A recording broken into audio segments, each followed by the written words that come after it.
ఓం సాయిరామ్. ఈ రోజు మనం వినబోతున్నది ఒక చిన్న గ్రామంలో జరిగిన అద్భుతమైన బాబా చరిత్ర. షిర్డీలో ఒక యువకుడు ఎప్పుడూ బాధలు, కలతలో ఉండేవాడు. ఒక రోజు బాబా దగ్గరకు వచ్చి అన్నాడు, బాబా, నా జీవితంలో మంచి ఏమీ లేదు. బాధలే బాధలు. బాబా చిరునవ్వుతూ రెండు చిన్న పాత్రలు ఇచ్చారు. బిడ్డ, ఇవాళ నుంచి ఒక పాత్రలో నీకు జరిగిన బాధలు వేయి. ఇంకొక పాత్రలో నీకు జరిగిన చిన్న సంతోషం అయినా వేయి. యువకుడు అంగీకరించాడు. రోజులు గడిచాయి. ఒక వారం తర్వాత అతడు మళ్ళీ బాబా దగ్గరకు వచ్చి పాత్రలు పెట్టాడు. బాధల పాత్ర నిండిపోయింది. సంతోషాల పాత్ర మాత్రం ఖాళీగా ఉంది.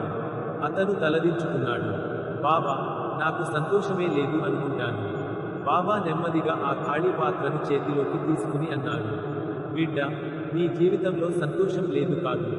నువ్వు చూసే చూపు సంతోషాన్ని గమనించలేదు. ఎవరైనా నీకు చిరునవ్విచ్చినా అది సంతోషమే.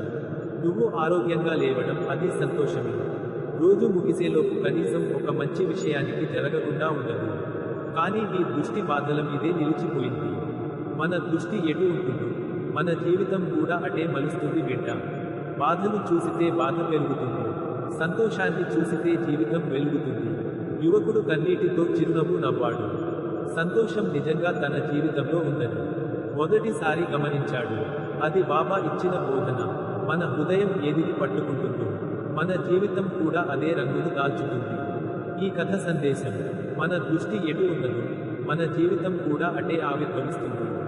బాధ చూస్తే బాధ పెరుగుతుంది. సంతోషం చూస్తే జీవితం ప్రకాశిస్తుంది. ఈ బాబా కథ నచ్చిందా? అయితే లైక్ చేయండి, షేర్ చేయండి మరియు ప్రతిరోజు బాబా నామస్మరణతో రోజును ప్రారంభించండి. ఓం సాయిరామ్.